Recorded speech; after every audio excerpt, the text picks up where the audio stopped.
Yo, in this video today, we are going to talk about if you have ever gotten a think about it, send me some more information at the end of a sales call. We're going to talk exactly how to overcome that. And typically, it's not what you expect it is. So stick around because I'm going to give you my exact three-step process for how I help my clients overcome that so they can smash through the think about it, get their clients to pay in full on the call, and go ahead and have a Merry Christmas. So if you've ever gotten to think about it, typically this is going to show up earlier in the call. And what it looks like, guys, is, they're coming in and you have a sales call booked in, you sell some sort of coaching offer, let's say, and when they hop on the call, you ask them, all right, like, what do you want to cover on the call today, for example? And sometimes people are just going to give you, yeah, I just wanted to kind of see my options and get more information about what you guys do, all right? Now, typically, in that scenario, that should be a red flag, okay? And if you pause for a second and think about in terms of what prevents people from making a change in their life, what prevents them from actually picking up an option, putting the credit card down and taking action to move forward, it's going to be a combination of things, but oftentimes it's because they don't have the right mindset. And so for someone to actually reach their goals, right? If you have ever studied goal setting, which if you're a sales rep, you absolutely should be studying goal setting. But if you think about it, right, what do we know actually moves the needle? What do we know takes care of things getting done? It's taking action, right? So if someone comes in inherently with this idea that they're going to get information and their life's going to be different somehow, I have to go ahead and address it right then and there because I would be doing them a disservice if I didn't. Okay, and so if you want to think about this another way, really like nice guys, okay, nice guys would play along with that. Oh yeah, we'll get you some information, and they try to like just say whatever to keep the sale going forward. But good people would actually address it because they know that inherently the way this person is viewing the actions and activities of what they're doing right now will not get them to where they want to be. So if I am nice, I'm going to play into that. But if I'm kind, I'm going to address it and shift how they see things so that they can actually get where they're going. And it's doing them the ultimate service. So when you have that sort of understanding in terms of goal setting, it gives you sort of the confidence and the power to address it right then and there. And it typically does show up early in the call, right like where I said it, when you're trying to sort of set the agenda for the call.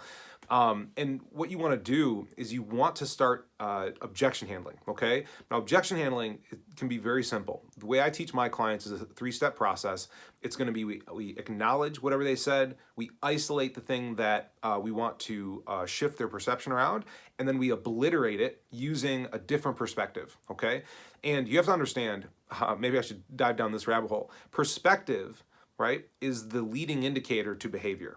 So, for example, behavior is like the outcome of a certain perspective. So if I put my hand on a hot stove, right, the perspective I have is, holy crap, that's hot. So what is my behavior? I remove my hand.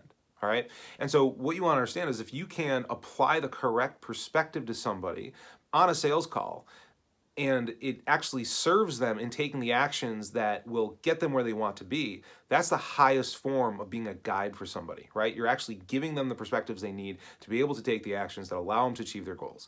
So if someone comes in and they say, hey, I just want more information, right? What's the price? The first thing we want to do is we want to acknowledge it. Okay, got it. So you're looking for the price. Then the second thing we want to do is isolate it. And that simply means we're just going to weave it right back into our sentence. So I would open my next sentence by saying something like, okay, so in terms of getting more information, ... Okay? So that's how I would start that sentence. The obliteration comes when you're able to insert a perspective or sort of a different side of things that they haven't thought of on their own, a different perspective that allows them then to take the actions you want. Now, in this case, we have to be clear on what are the actions I would want someone to take at the top of a sales call. Well, if I'm just setting the agenda and they're trying to sort of take control of the call by just getting price or information or whatever that might be, what that does is it doesn't allow me to go through a proper discovery process. And a proper discovery process is absolutely essential because in that process, we're going to learn the two things that drive all sales. Number one is going to be what is the tangible thing that somebody needs to actually fix their problem, right? And number two, the best sales in the world fulfill an emotional need. So what's sort of the emotional motivation that's going into this, right? Is there a perceived negative emotion that you're trying to move away from? Is there a positive emotion they're trying to move towards?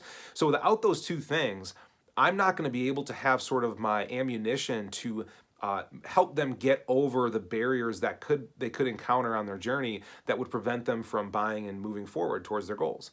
So if I'm not able to even do that, like if they just want information, I'm hosed, right? Because I've got really no value to offer them.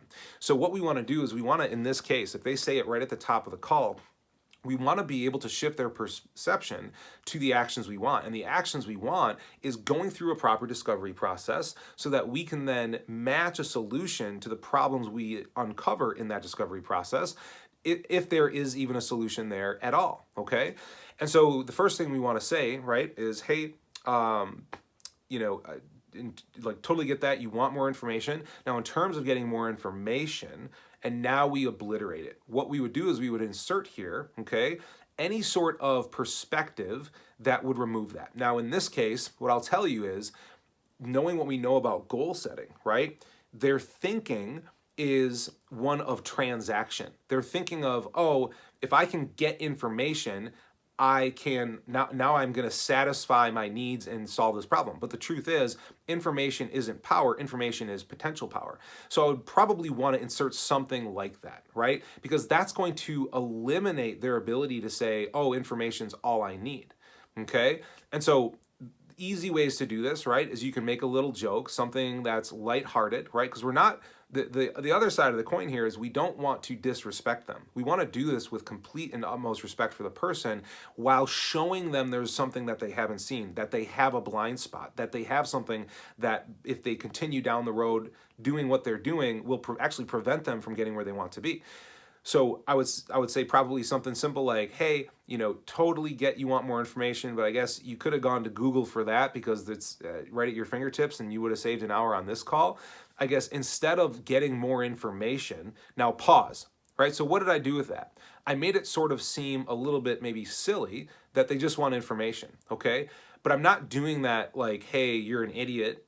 I'm doing that out of the sense of like, they probably are so close to the problem that they don't realize that the way they're going about fixing it is not actually going to serve them, right? So it kind of draws them back. It sort of like pulls them up to the balcony so they can look down on how they're actually going about this and show them that, yeah, that's right. Like I could have just gone to Google. Why am I really here? And it'll allow them to start thinking and engaging their thinking to really understand, okay, maybe there's something here I'm not aware of, or maybe there's something here I don't know, or maybe that this person on the other side of the call has something valuable to tell me and I should really maybe pay more attention, right? All of those things could come up for them. All of them are very good because when people start thinking and engaging on calls, right, that's where the value comes from for them because they don't hop on calls just to get information. They hop on calls to get insight from you. And the best sales guys in the world, they give insight to a level that people would pay for that sales experience in and of itself above and beyond the products or services that they're on the call to purchase for, okay? And so in this case, right, hey, could have gone to Google, I guess, rather than look at information, right, which you could have done anytime and versus spending an hour with me, I guess, would you be open to maybe looking at this from the angle of what is the real problem or constraint that we're trying to solve right now, and what would some possible solutions be? Because I know a little bit about XYZ industry as well, and if we can do that, and I have something that could help, then I could sort of lay out those details for you so that you can actually have a clear action plan of what it's going to take for you to solve this. Would you be open to having that conversation, or how do you feel? Right? And so pause, right? If we hop out of that role play now, what did we do? Right? So we sort of made it seem silly because they know that just Googling information has been available to them the whole time and that's not doing anything for them. And then where we do is we steer them towards understanding, okay, if you really want to solve this, right? Here's what I would recommend. Would you be open to having the conversation about looking at what the problems are, what the potential solutions could be, and if we have something, then we can lay out those details, all right? And so now the perspective they have is one of problem solving collaboratively, okay? Completely different than I'm a seller, you're a buyer, and we're gonna just play these games back and forth until one of us wins and one of us loses, right? Completely different from that. Now it's, hey, this guy's kind of actually making sense. He wants to come together with me, try to identify what my problem is, give me help and clarity on that, which is leadership, by the way, and move them towards what possible solutions. Not buy my product, because that's going to bring up tons of guardedness and resistance, but more so like, hey, what are the solutions available to me? Because when you give people options, all right, That's what empowers them. Now, because you got to understand, when they hop on a call and all they're experiencing are the symptoms of their problems, right? They don't know which way is up. Not only if you can get them clarity on what that problem is, do you become more of a trusted guide, but if you can give them real solutions to that, now they're like, okay, just take care of me, Kyle, because you obviously know way more about this than I do, and you already have solutions prepared, and they become more aligned with trusting that you're leading them towards things that are in their best interest, okay? It's no longer about we're just trying to make a sale.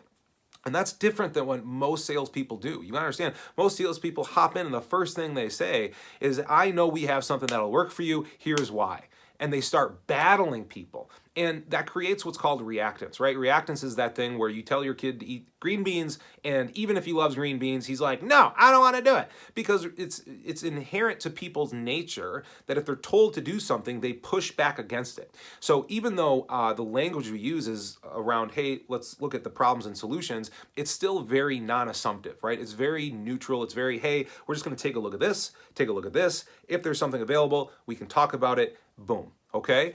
And then we give them the option to do that because they don't have to, remember, okay? Just because they showed up to a call doesn't mean they want to spend time talking to you about their hidden shame and the biggest problems in their business. Most people don't want to talk about those things because it hurts. It's painful to talk about those things. It exposes our ego, and it exposes that we don't know everything. So we have to treat them with tact. We have to treat them with care and respect, even if their business is wildly on fire, it's spiraling downwards. You want to make sure that you give them the respect and care they need while still helping them understand what it's going to take to move them forward to solve their problems.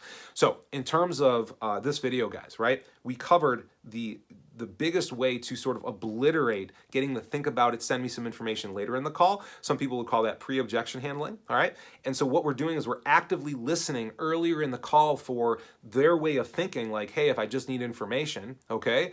And we can then immediately at that point stop the call wherever we are in our script or structure, and we address it right then and there. And the simplest way I can say this again, guys, is we're gonna acknowledge what they said, we're gonna isolate exactly about the information piece, and then we're going to obliterate it by giving them a different perspective that allows them to understand, hey, this won't get me to my goal, but if I am willing to go through this process, then I'm going to get options that allow for me to actually take action and solve the problem. And that's how you go ahead and solve the think about it as a pre-objection handle. If this video helped you, please subscribe to this channel and hit the share button. Would so much appreciate it so that other people can get help and change their way of selling to help more people. Cheers, guys.